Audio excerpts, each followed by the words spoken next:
L'invité du jour. Docteur Youssouf Soumaoro, bonjour. Bonjour, M. Paul Philippe.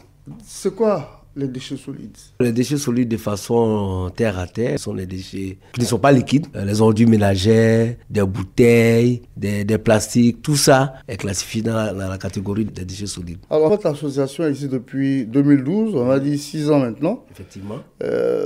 Pourquoi il vous est apparu opportun de créer une telle association? Le secteur des déchets regroupe beaucoup d'acteurs et quand nous sommes arrivés, on s'est dit à un moment donné que le secteur n'étant pas organisé, il fallait se mettre ensemble et puis l'organiser. Ce qui a été fait depuis 2012. Alors, vous pensez qu'elle est organisée maintenant? Oui, tous les acteurs se reconnaissent à cette association interprofessionnelle des opérateurs de la filière déchets, à savoir les précollecteurs, qui sont des petits opérateurs de collecte de proximité, qui vont dans les ménages, qui collectent les déchets et qui les emmènent dans les centres, des points de collecte pour les envoyer à la décharge d'Akodo, dans d'autres décharges qu'on pourrait certainement appeler des centres d'enfouissement technique, comme on l'appelle aujourd'hui. Alors, vous parlez de centre d'enfouissement, justement, l'année 2018 qui s'est achevée a été marquée par ce nouveau centre de Kossi-Ouin. Quel est votre regard? Nous félicitons le gouvernement pour la création de ce centre d'enfouissement technique et de valorisation parce que depuis longtemps, nous-mêmes en tant qu'association, nous l'avions décrié. Nous avions déclaré que la décharge d'Akodo était une décharge qui était dépassée, c'était une décharge sauvage, c'était une décharge qui ne ressemblait plus au Grand Abidjan et qu'il fallait véritablement trouver un autre centre qui pourrait ressembler à Abidjan. Donc nous sommes très heureux pour la création et la mise en place de ce nouveau centre d'enfouissement technique. Alors vous étiez récemment à Paris, oui, n'est-ce pas, au salon de Polytech, le salon international de l'environnement. Qu'est-ce qu'on en retient? Ce salon est un salon qui nous permet de changer d'expérience avec les autres pays, parce que vous savez, en matière d'environnement, en matière de salubrité, c'est clair qu'il y a des pays qui sont en avance sur d'autres. Et on aura participé à ce salon, surtout qu'en Côte d'Ivoire, bientôt on va passer au stade de valorisation.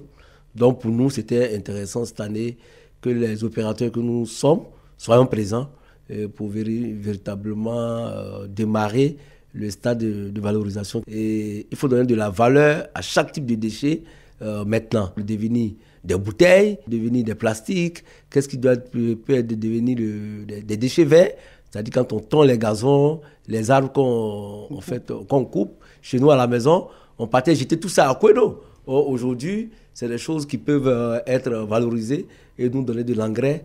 Donc, pour dire que nous sommes allés à ce salon pour apprendre et pour contribuer fortement à la valorisation qui va se mettre en place en Côte d'Ivoire. Alors justement, vous avez ouvert la porte sur des perspectives. L'année 2019, quelle sera la priorité pour vous? L'année 2019 pour nous est une année qui va nous permettre de nous organiser pour converger vers la valorisation, vers la professionnalisation réelle de la filière. Je ne dis pas qu'on n'était pas professionnel, mais cette année 2019, on le place sur le sceau de la véritable professionnalisation. Ce qui va nous permettre de mettre l'accent sur des séminaires de formation, des séminaires d'organisation de la filière. On veut véritablement former tous nos acteurs. Parce que la concurrence aujourd'hui, elle est réelle. Vous avez vu sur le district d'Abidjan, on a 2 opérateurs qui ont fait leur entrée sur le district d'Abidjan. Ce sont des opérateurs d'un côté des Tunisiens, de l'autre côté des opérateurs portugais. Donc bref, pour dire qu'on est véritablement dans un environnement concurrentiel. Donc, on doit pouvoir se mettre à niveau. Et se mettre à niveau, c'est se former au maximum pour pouvoir tenir le défi. Et on a été félicité par le gouvernement. On a été félicité par notre tutelle directe, qui était dans le temps l'ANASU, bien qu'aujourd'hui l'ANAGED. Donc, pour dire que tous les défis, on a su les relever. Et comme on le dit toujours, moi je l'ai toujours dit, que le problème qui a toujours fait défaut au niveau de la collecte sur le district d'Abidjan, c'était toujours des problèmes financiers. Quand les opérateurs sont étouffés, ils ne répondent plus et on a l'impression qu'Abidjan était sale. Toutes les fois que le problème des finances a été réglé, on a su relever le défi.